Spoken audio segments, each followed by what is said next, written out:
Salam əziz müəllimlər. Bugün sizlərlə Artinin sertifikasiyaya hazırlaşan müəllimlər üçün keçirdiyi sınaq imtahanının izahına baxacağıq.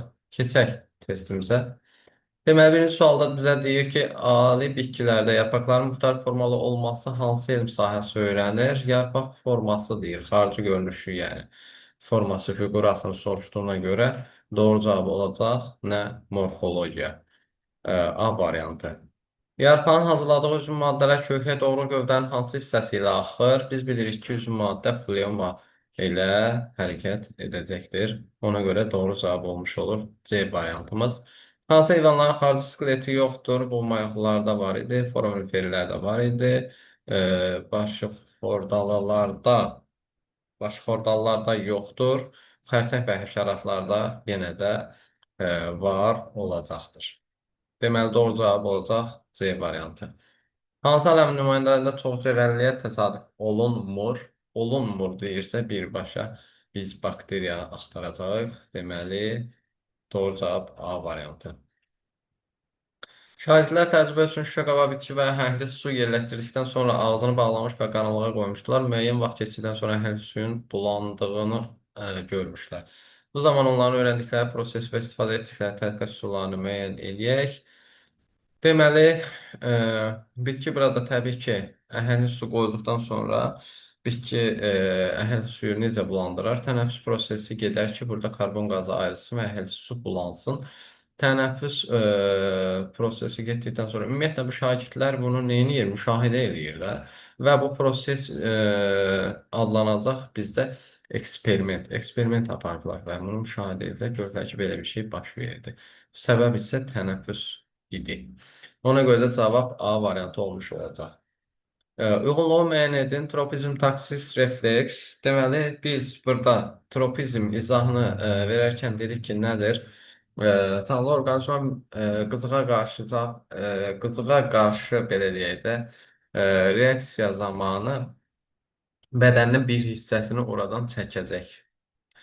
Taksis isə ümumilikdə bütöv orqanizmasını oradan çəkəcək, yəni qızığın olduğu yerdən. Refleks isə nədir? Qızığa qarşı cavab reaksiyasıdır. Deməli, bunlara bildikdən sonra uyğun olaraq, deməli, birinci tropizmə aid olacaq nə? Xarici qızıq amillərinə qarşı bitkilərin müəyyən hissəsinin yer dəyişməsi. İkiyə aid olacaq taksisə, yəni aid olacaq xarici qızığa qarşı bir hüceyrəli heyvanın yer dəyişməsi, tutaq duz kristalından amyok qaçır, gedir başqa bir yerə. Daha sonra bir də olacaq xarici təsirlərə qarşı orqanizmin istiqamətlənmiş yer dəyişməsi. Yenə də həmçinin eyni sözü demiş olduq. Üçüncü isə refleks, yenə də deyirəm, çoxcürəli heyvanlarda qızığa qarşı cavab reaksiyası olmuş olacaqdır ki, bu da bizim A variantımıza uyğun gəlir. Deməli, növbəti sualımız 35 timli nukleotiddə malik DNT molekulunun replikasiyası baş vermişdir. Replikasiya zamanı alınan molekullarda cəmi neçə adenin nukleotidi iştirak etmişdir? Deməli, DNT-dir. Burada mənim 35 dənə timinli nukleotidim varsa, bunun qarşısında uyğun olaraq 35 adeninim var və növbəti zəncirlərlə sintez olunan zaman 35 timinin qarşısında, necə ki burada adenin yaranıb, növbəti zəncir bunun qarşısında yaranan zaman timinə qarşı olaraq 35 adenin nukleotidi olmuş olacaq, istifadə olmuş olacaq və 35 adenin nukleotidinə qarşılıq yenə də növbəti zəncirə bunun qarşısındakını 35 timinli nukleotid əmələ gəlmiş olacaq ki, nəhayətində 35-35 70 dənə adenin nukleotidi burada iştirak etmiş olacaqdır. Deməli, növbəti sualımız baxaq hansı olacaq? Hüceyrənin meyoz bölünməsi zamanı sona qədər davam edən proseslərdə xromosomlar birləşən bölünmə vətənlərinin minimum sayı cəmi 60 olmuşsa, bu diploid orqanizmin somatik hüceyrəsinin xromosom yığımı neçə olmuşdur? Deməli, meyoz 1, meyoz 2 prosesləri burada tam şəkildə gedibdir. Meyoz 1-də bilirik ki, biz bu xromosomlara birləşib də, yəni kənara xromosomları çəkəcək. Meyoz 2-də isə xromotidləri çəkmiş olacaqdır. Deməli, burada mənim tutaq ki, 10 dənə xromosomum varsa, bilirəm ki, hər xromosoma bir dənə tel birləşəcək, çəkəcək kənara. Amma meyoz 2-də isə uyğun olaraq 10 xromosom varsa deyək ki, e, buna uyğun olaraq 20 dənə xromatidim olmuş olur və 20 dənə tel birləşmiş olur. Çünki kənara nə çəkiləcək? Həmin bu xromatidlər çəkilmiş olacaq. Yəni demək istədiyim meyoz 1-dən meyoz 2-də bu tel sayı bir-birindən 2 qat artıq olur. Meyoz 1-də x deyirəmsə, meyoz 2-də 2x deməliyəm. X 2x kimi yazsam, məsəl üçün 60 eləsəm bunu. Buradan x bərabər olar nəyə? 20-yə. X 20-dirsə, deməli mən başlanğıcda mən xromosom sayım elə 20-dir də. Çünki birincidə əgər T sayı 20-dirsə, deməli T ancaq nəyi də artırdı? Xromosomu da artırdı. Demək ki, mənim xromosom sayım da 20-dir. Başlanğıc hüceyrədə xromosom dəsti diploid olduğuna görə elə mənim 2N-im bərabər olmuş olur 20-yə. Deməli, daha sonra baxaq növbəti suala. Eyni yumurta əkislərinin sayı 3 olarsa, bu minimum neçə blostomerin olduğunu mərhələdə yarana bilər. Yadınızda saxlayın, blastomer əmələ gətirməsini biz elə formada etməliyik ki, mütləq eyni yumurta əkizi və yaxud da ümumiyyətlə yumurta əkizi, ümumiyyətlə övlad sayının C-dən C olsun, çox olsun, az ola bilməz. Ona görə də mən 3 əgər eyni yumurta əkizindən söhbət gedirsə, blastomeri deməli bir dəfə bölüb 200 ilə, 2 dəfə bölünüb, təzədən ikinci səfər bölünüb 400 ilə yaratmaq məcburiyyətindədir. Bunun üçündən 3 dənə eyni yumurta əkizi əmələ gəlsin. Yəni bolluq olsun, əksiklik olmasın təki. Belə yadınızda saxlayaq. Belə, növbəti sualımız, yəni burada nə oldu?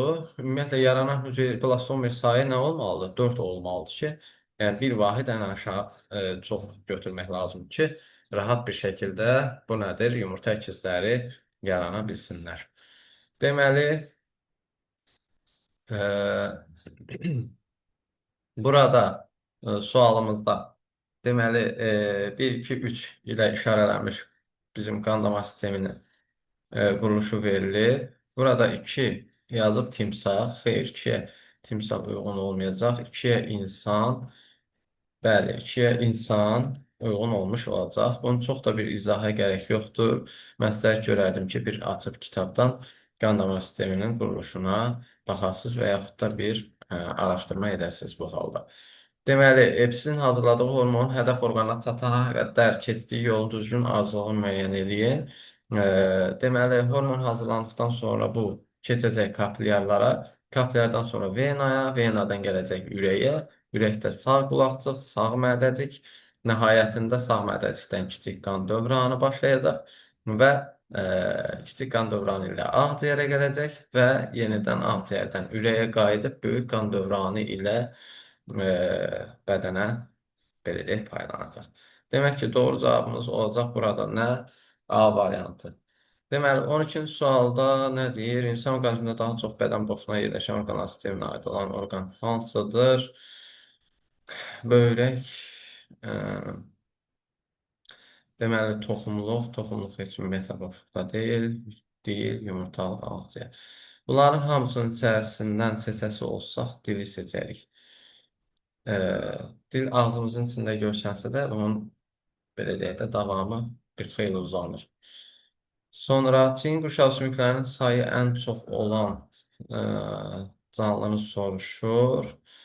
Çin quşağı ən çox olan olacaq bizim suda, quruda yaşayanlar. Yəni qurbağa. Döş qəfəs olmadığından hətta burada döş sümüyü də Çin quşağı sümüklərinə aid edilirdi. Deməli, protozoalara aiddir. Protozoalara aiddir. 14-cü sualda seçəcəyik nəyi? Liambriyan. Deməli, askarit qurdu olacaq, enokok qurdu olacaq, qoçuluq gənədir, basil bir bakteri formasıdır. Ona görə doğru cavab olmuş olur A variantı. Hansı orqanizmdə digər canlılara rast gəlinməyən qidalanma tipinə deyir, rast gəlinir. Bu da olacaq bizim nəyimiz? Bakteriyamız. Deməli, doğru cavabımız olmuş oldu.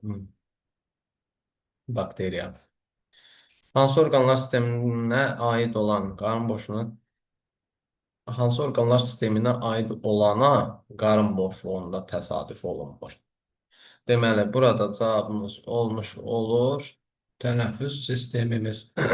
Tənəffüs sistemində qarın boşluğunda nə gəzir? Rahat suallardır əslində. Çox da, yəni, çətinlik görmürəm. Ürəyin bir saniyə sikli şəraitində əgər 512 tənəffüs hərəkəti baş vermişsə, qulaqlıqların üstü olası nə qədər vaxt sərf olunub deyir. E, deməli, bir saniyəlik sikli şəraitində 512 tənəffüs hərəkəti olubdur. Deməli, e, burada biz bir dəqiqədə deyirik 16-dır. Deməli, burada nədir? 32 dəqiqə keçib. Niyə? Çünki bir dəqiqədə 16-sə 512 bölü 16 eləyir 32.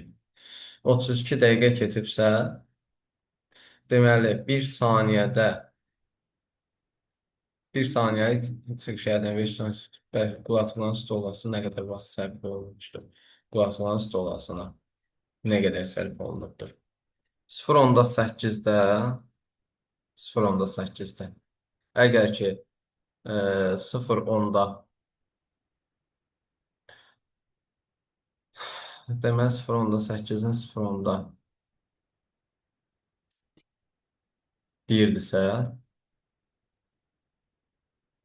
0.8-də 0.1-dirsə 1 saniyə sikldə nə olacaq? 0.1 böl 0.8 0,25. Deməli bu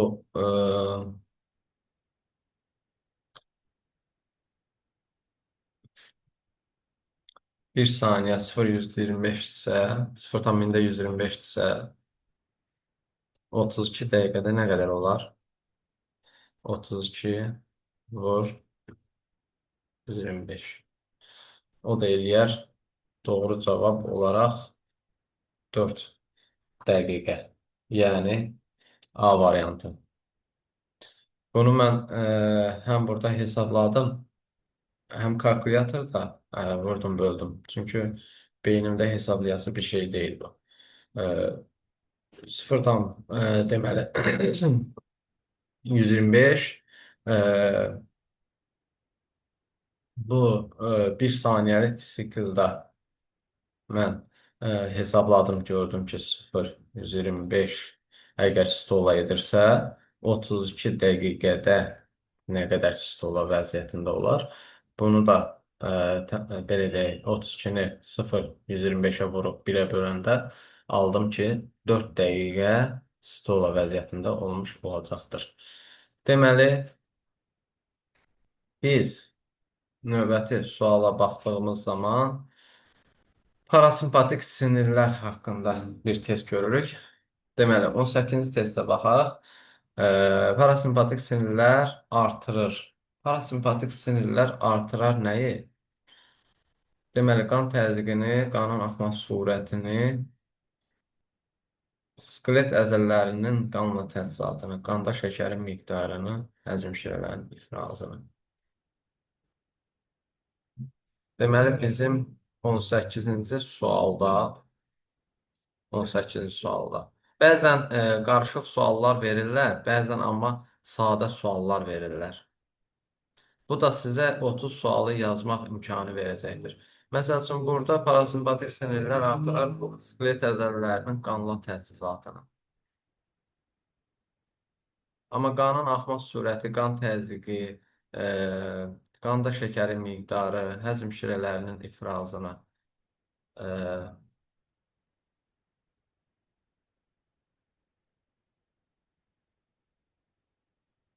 parasimpatik. Parasimpatikdən, üzr istəyirəm, parasimpatik sinirlərdən gedir. Qan təzyiqi, qanın axma sürətini, skelet əzələlərinin qanla təchizatını, qanda şəkərin miqdarını, həzm şirələrinin ifrazını. Parasimpatik həzmlə bağlı olan şeylərə müsbət təsir edərdi də. Ona görə mən seçərəm, Y variantını seçərəm mən. Boğmayaqlara aid olan hansı fikir səhvdir? Boğmayaqlarla bağlı olan fikirlərdən deməli, qan toxuma mayesi ilə qarışır deyir. Zəhər vəzlərinə malik nümayəndələri var. İfrazat orqanları başda yerləşə bilməz. Üç növ tənəffüs orqanına təsadüf olunur. İnkişafı düzünə və dolayı yolla gedir. Səhv olan fikri soruşduğuna görə bizim yanlış fikrimiz olacaq nə? İfrazat orqanları başda yerləşə bilməz. Yəni C variantımız olmuş olacaq. Deməli, əgər canlılarda tumurcuqlama yolu ilə çoxalma baş verirsə, onda bu canlı nə olacaq? Bir hüceyrəli göbələk və çox hüceyrəli heyvan ola bilər. Belə, e, məsəl üçün, maya göbələyini bir də hidranı bura misal göstərə bilərik. Canlılardan neçəsində hərəkət orqanı vardır? Qaranquş, yarasa, xeyr, yaşlı ev qlenanı, flamdonadanı, körəmala çıxdım. 1, 2, 3, 4. 4 dənə. Cəmi 4 dənə heyvanda hərəkət orqanı olacaq. Yəni A variantı olmuş olacaq. Hansı xromosom mutasiyası deyil, deyir. Hansı xromosom mutasiyası deyil? Xromosom sayının azalması, xromosom sahəsinin yüksək dərəcədə çevrilməsi, xromosom sahəsinin çatışmazlığı. Deməli, xromosom sayının azalması xromosom mutasiyası sayılmaz. Amma sahənin qeyri-homoloji xromosomlarda yerləşməsi bu xromosom mutasiyası sayıla bilər. Xromosom sahəsinin ikiləşməsi, yenə xromosom sahəsinin çatışmazlığı, delesiya dediyimiz ikiləşmə zaten duplikasyon idi. Xromosom sahəsinin yüksək dərəcə çevrilməsi, yenə bunların hamısı nədir? Xromosom mutasiyasına aid olan fikirlərdə. Amma bir dənə xromosom sayının azalması məsələsi xromosom mutasiyasına aid edilə bilməz. Deməli, verilmiş variasiya sırasında əlamətin orta qiyməti neçədir deyir. Əlamətin orta qiyməti neçədir? Bir ölçüsüdür, iki nədir? Rast gəlmə tezliyidir. Ölçülərinin rast gəlmə tezliklərinə vuracağıq. Ölçülərin rast gəlmə tezliklərinə vuracağıq. Və hər vurduqca toplayacaq. Yəni, məsəl üçün 3, oy, saniyə, 3 vurulsun 3 yazıramsa, növbəti dəfə yazıram 7 vurulsun 4, üzərinə gəl 15 vurulsun 5. E, Bu şəkildə davam edirəm və nəticədə bölürəm nəyə? Variantların sayına. Variant sayı. Bu bizə nəyi vermiş olacaq? Variasiya sırasında əlamətin orta qiymətini vermiş olacaq. İndi mən daha bunu tam yazmıram, vaxt getməsin deyə. Bu şəkildə hesablayıb tapa bilərsiniz. Deməli, növbəti olaraq mitoz bölünmə nəticəsində deyir, yaranır. Mitoz bölünmə nəticəsində yaranır. Aha, mitoz bölünmə nəticəsində bizdə yaranacaq bir qıcının qametləri ikinci variant uyğun deyil. Bunun üzərindən bir dənə xətt çəkək bilək. Üçüncü qatır quyruğunun yarpaq hüceyrələri, bəli. 4 plaunun sporları, xeyr. 5 sfagnumun sporları, xeyr.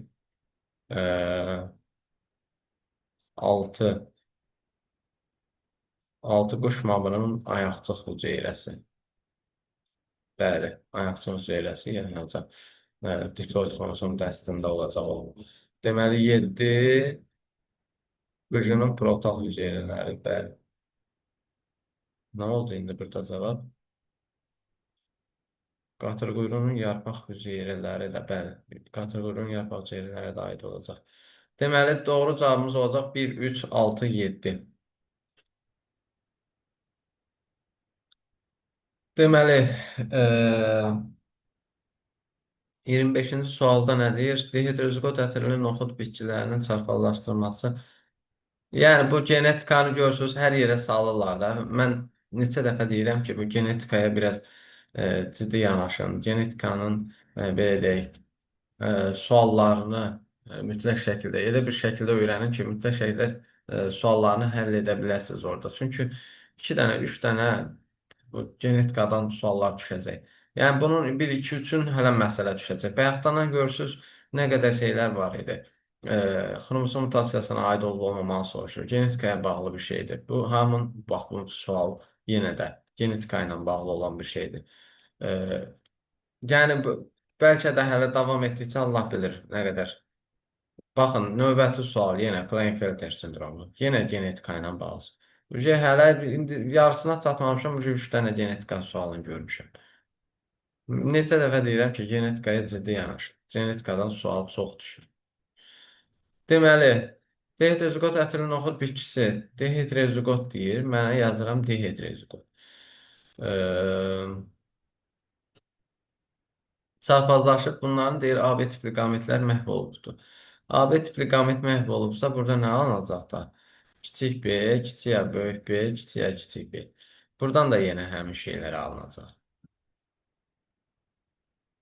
Həmin şeylər alınacaq və nəhayətində mənə deyir ki, neçə genotip, neçə fenotip əmələ gələcəkdir deyir burada. Neçə fenotip, neçə genotip əmələ gələcək. Mən bilirəm ki, bunların hər iki əlamətə görə məndə dominant gen olmalıdır ki, bu olsun nə?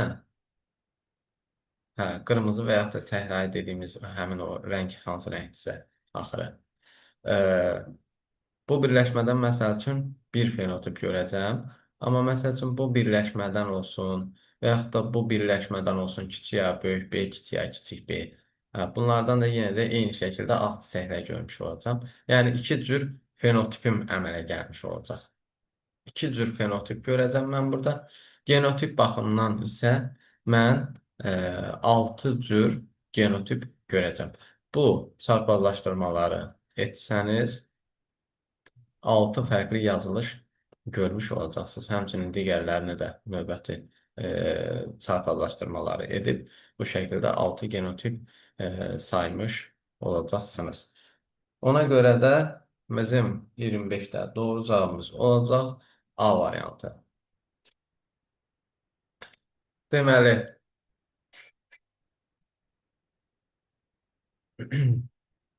adətən buna diqqət etmirlər müəllimlərimiz genetikada. Bu qeyri-allergenlərin qarşılıqlı təsiri mövcuddur deyir. Genlər ilişik deyil deyir.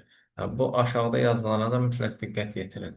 Çünki demək olar ki, məsələdə əsas nə etməli olduğunu, yəni bəzi şeyləri burada sizə əlavə olaraq bildirir.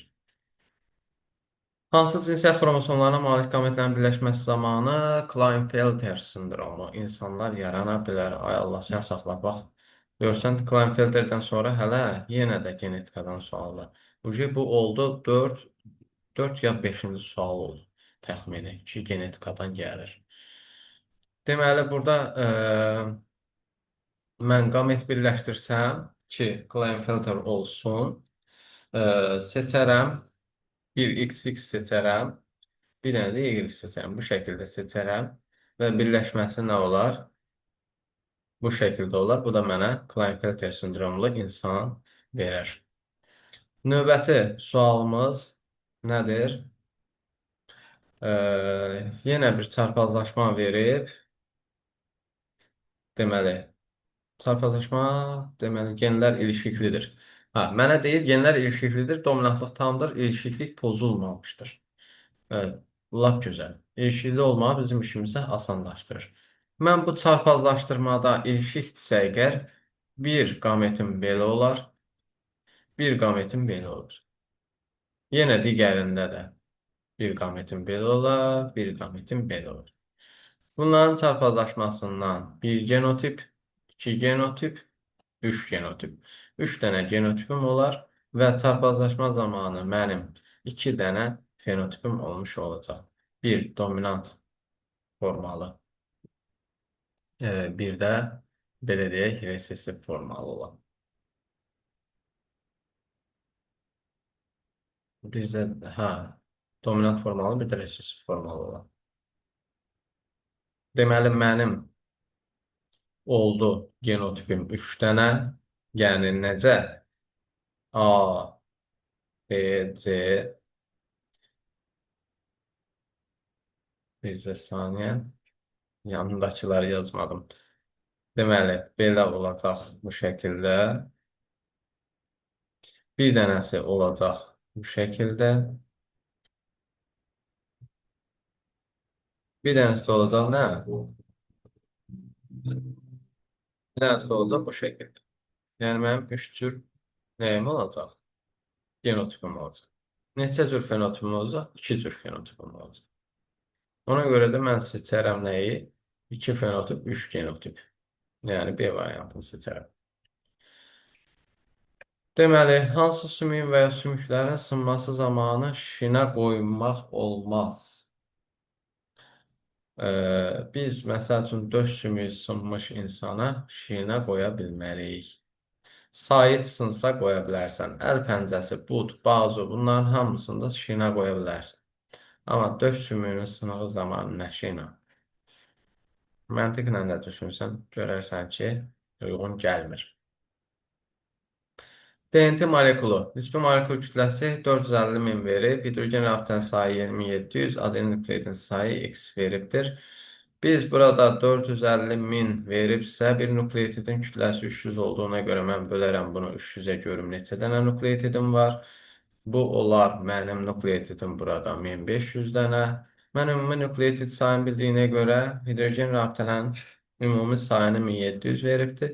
Mən deməli buradan guanin sayını tapa bilərəm. Çünki məndə düstur var idi ki, ümumi nukleotit sayı üzərinə gəl guanin bərabərdir hidrogen rabitələrin sayına. Bu mənə nə verəcək? 1500 üzərinə gəl guanin bərabərdir 1700-ə. Mən guanini tapıram ki, buradan nədir? 200-dür.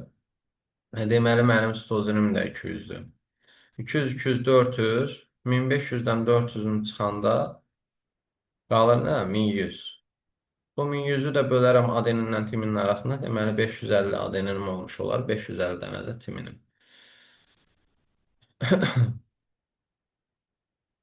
Deməli, nə deyir? 30-cu sualda seleksiyaçının aldığı diploid xromosom yığınının malik sortda toxumun endosperm hüceyrəsi mitoz yolla bölünməsi zamanı anafaza mərhələsinin sonunda xromosom sayı 48 olubdur.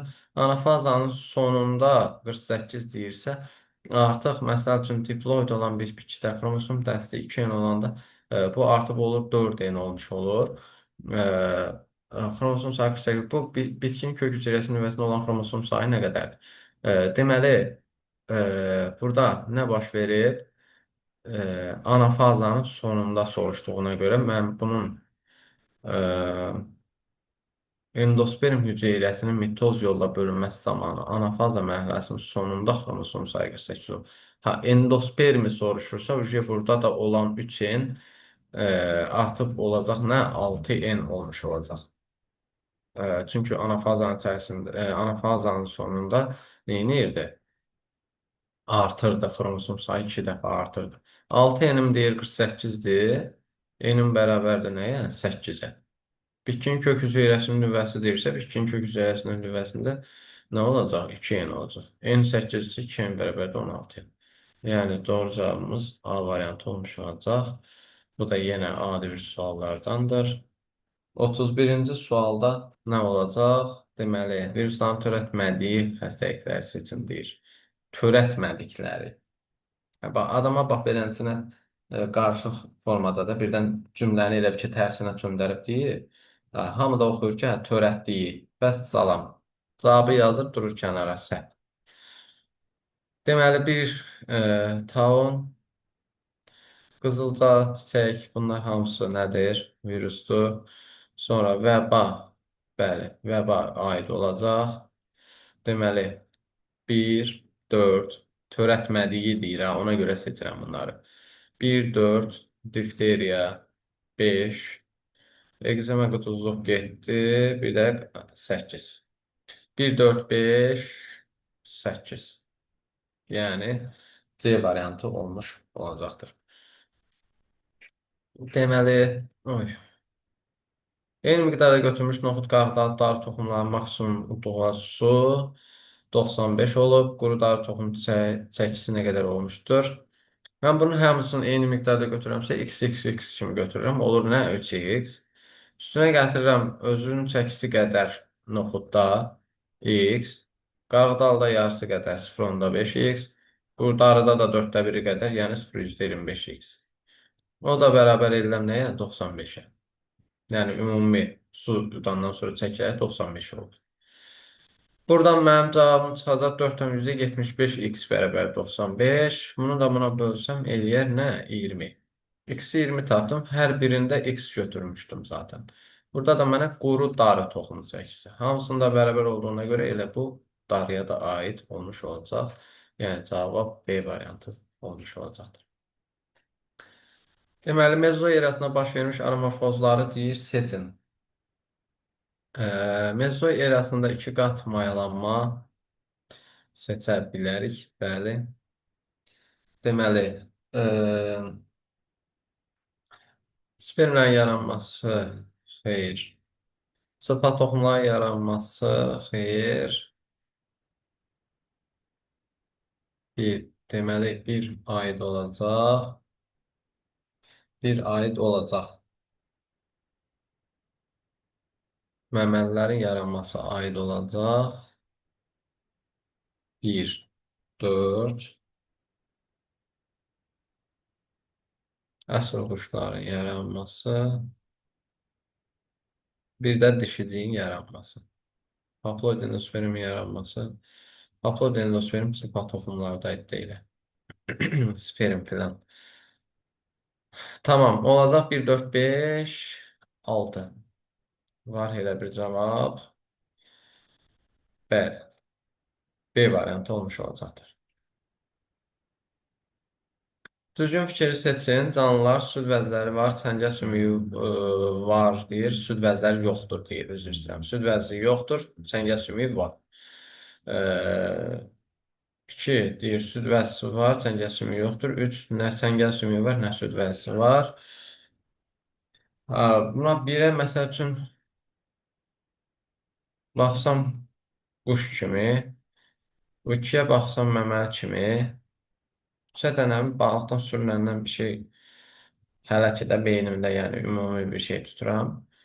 Ümumiyyətlə, variantlarda mənə nə deyir? 1 deyir, dərisində heç bir vəzi yoxdur.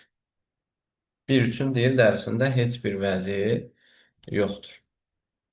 Deməli,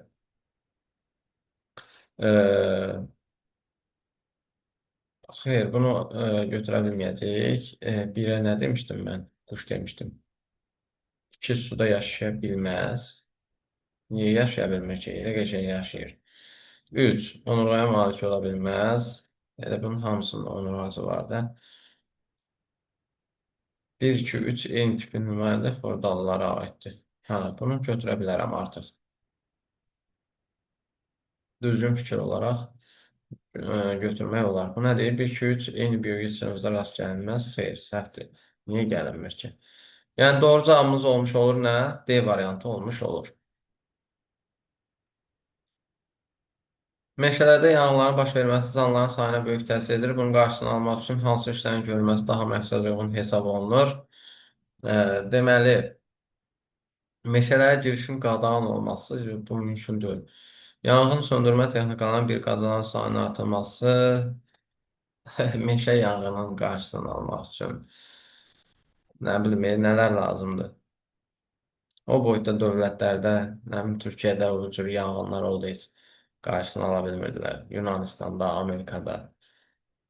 Deməli, meşə döşənəyinin meşələrdən təmizlənməsi xeyr. İnsanlar arasında təbliğatın aparılması, insanların meşə ətrafı ərazilərdən köçülməsi.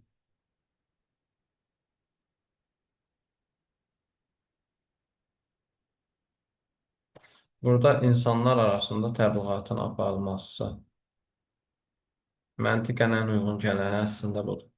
Yəni D variantını seçərəm mən. İnsanların meşə ətrafı ərazilərdən köçürülməsi. Tamam, D variantını seçərəm. Həm produsent, həm də konsument ola bilər. Həm produsent, həm konsument ola bilən o həşəratlarla qidalanan ki, canlılar dediyi bitkiləri. Məsəl üçün burada şampinyon, milçək qıran, milçək tutan. Məsəl üçün milçək tutanı seçə bilərəm mən burada. Ki, həm bu produsent, həm də konsument ola bilirdi. Antropogenə qədər olmamışdır. Antropogenə qədər olmamışdır. Həşəratla tozlanma, mutasiya, düşüncəli fəaliyyət, sənaltı çıxıntı, düşülən ixtisaslaşması. Bu deyilənlərin hamısı var idi. Bax, bir dənə nə yox idi? Çənəaltı çıxıntı yox idi. Biz çənəaltını kimlərdə dedik? Neandertallarda dedik də artıq. E, Çünki çənəaltı çıxıntı sözü nitqlə bağlı olan bir şeydir. Nitq də ilk dəfə antropogenda Neandertallarda görülən bir şeydir. Yəni digər canlılarda belə bir şey zaten deyə bilmərik heç. Başqa elə bir canlı yoxdur da, yəni demək istədiyim danışa bilən. Euler-Venn diaqramda x-in yerinə yazmaq olar deyir. X-in yerinə yazmaq olar. E, Bir nuklein turşusu yaza bilərəm. Bəli. Virusun da DNT və RNT tərkibli virusları var idi də. 2 yaza bilmərəm. Deməli, 3 Zulal yaza bilərəm. Qoy bunları sileyim. Hansını yaza bilərəmsə onun üzərini çəkləyirəm. Lizosom, vakol. 4 ilə 5 də getdi işinə. Qaldı bir dənə 1 ilə 3. Yəni C variantı. Sonra aramorfozdur deyir. Aramorfozdur. Çiçəyin yaranmaz. Çiçəyin yaranmazı. Elə birinci varianta qoyurlar. Ən böyük, ən gözəl. Digər barmaq göstəbəkdə gözün funksiyasını azalmaz. Yox. Məmələr suda yaşama yollaşması, yarısan düşmə qalası. Xeyr, bunların heç biri aramorfoz filan deyil. 40. Çiyələk bitkisinin toxumunun endosperm hüceyrəsində cinsi xromosomlar X, Y, Y ola bilərmi deyir. Deməli, ola bilməz, çünki erkək bitki XX xromosom dəstinə malik olduğu üçün mayalanmada Y cinsiyyət xromosomu iştirak edə bilməz. Niyə iştirak edə bilmir ki?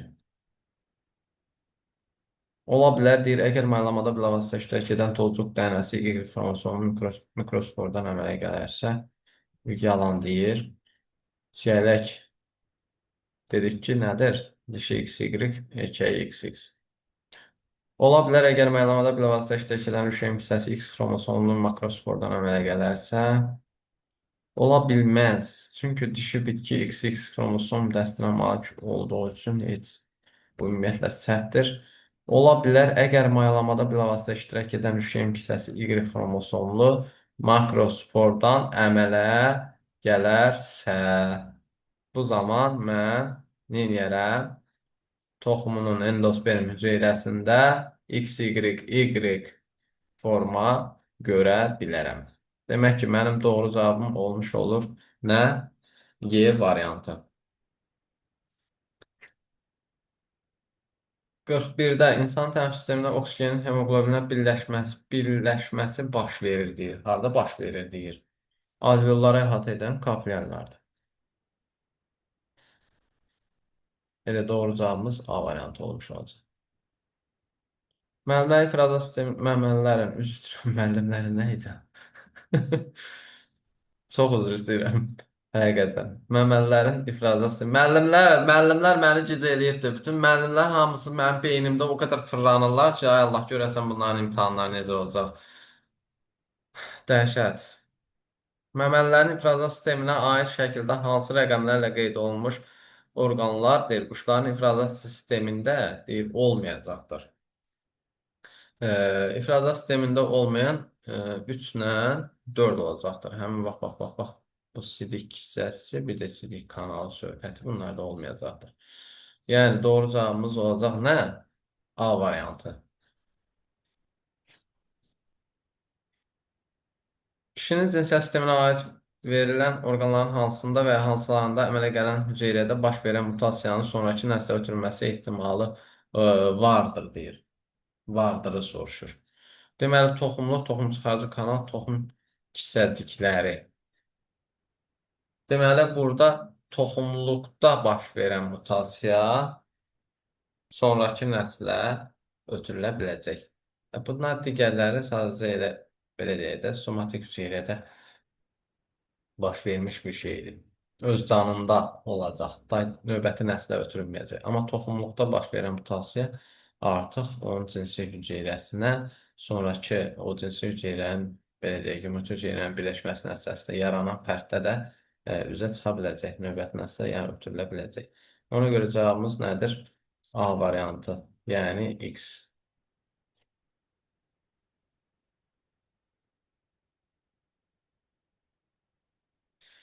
Belə.